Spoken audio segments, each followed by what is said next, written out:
What we see and what we seem are but a dream within a dream.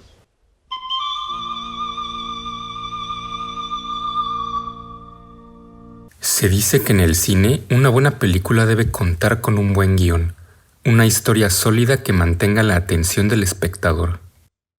Pero hay otro elemento fundamental relativo al medio audiovisual, la habilidad de capturar lo etéreo, producir atmósferas de ensueño y fantasía.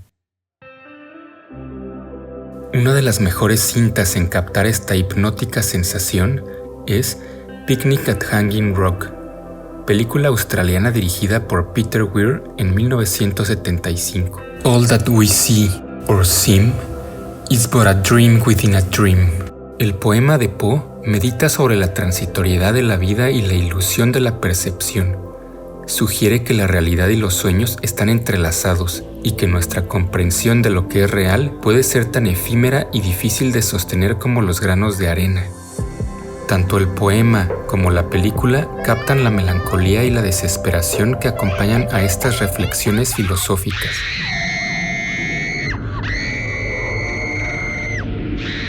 Nos encontramos en Appleyard College, un estricto colegio privado femenino australiano, al final de la era victoriana.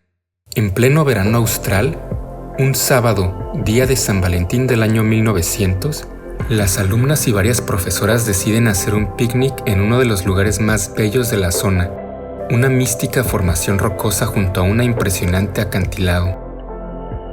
Lo que al principio parece una forma de vida idílica, esconde muchos misterios.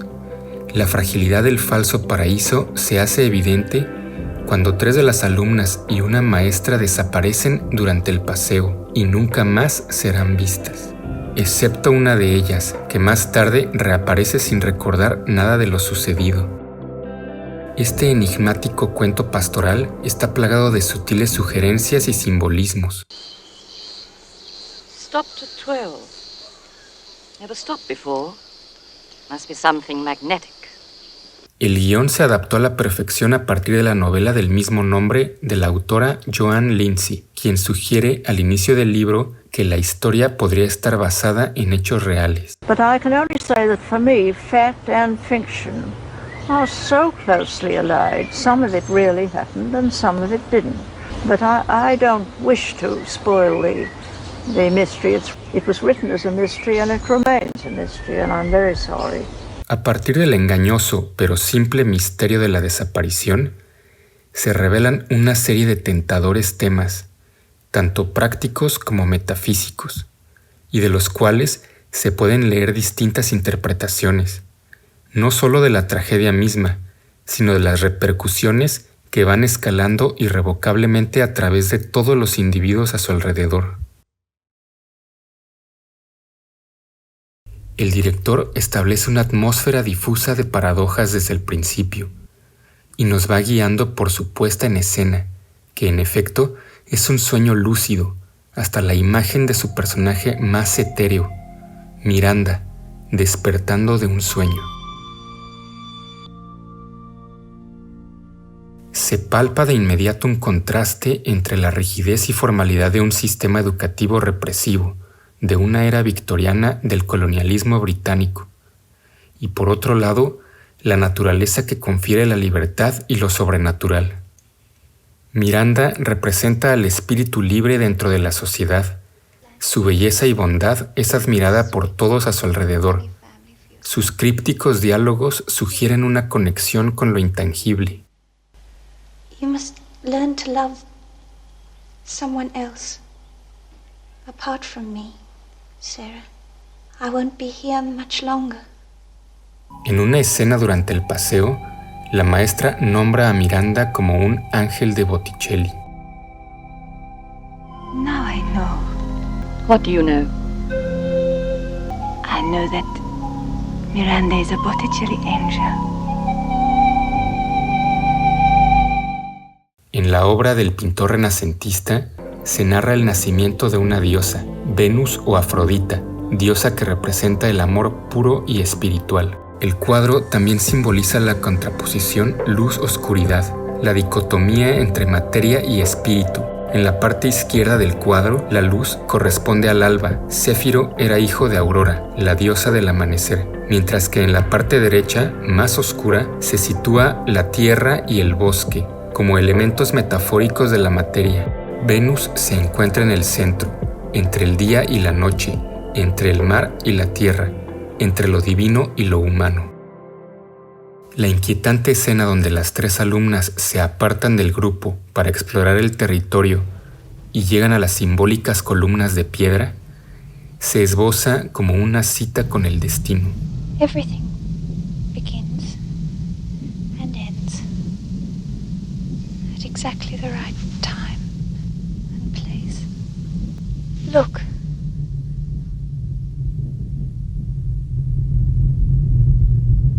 La teología calvinista sostiene que Dios ha predestinado a algunas personas para la salvación y a otras para la condenación, y este destino no puede ser cambiado por las acciones humanas. El relato bucólico de la primera parte da paso a una segunda mitad que se mira más como un drama psicológico, disfrazado en forma de misterio criminal. La fútil lucha y obsesión del ser humano por racionalizar y tratar de explicar con lógica un hecho incomprensible terminará por tener un efecto traumático en el internado, así como en el pueblo aledaño.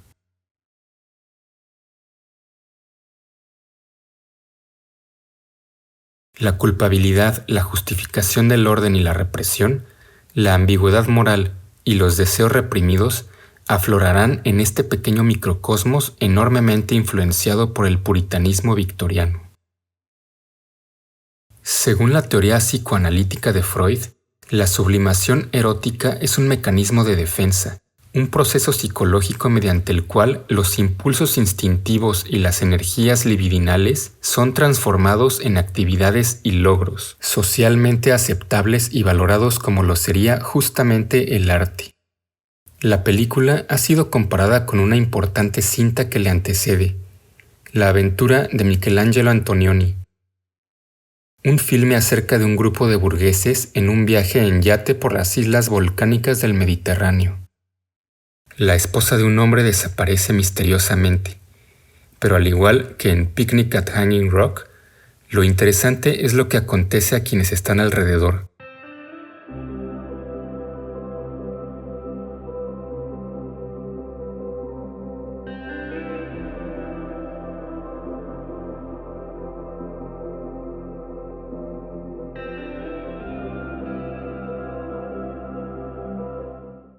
La alienación y la imposibilidad de conectar con otro ser humano nunca han sido presentados en pantalla de manera tan dolorosa y a la vez enigmática.